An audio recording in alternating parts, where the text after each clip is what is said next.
தொடங்கும், அது எங்கே எவ்விதம் முடியும்? இதுதான் பாதை, இதுதான் பயணம் என்பது யாருக்கும் தெரியாது. பாதையெல்லாம் மாறி வரும், பயணம் முடிந்துவிடும்.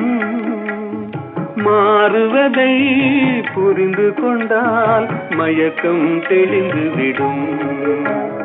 நினைப்பதெல்லாம் நடந்து விட்டால் தெய்வம் ஏதுமில்லை. நடந்ததையே நினைத்திருந்தால் அமைதி என்றுமில்லை.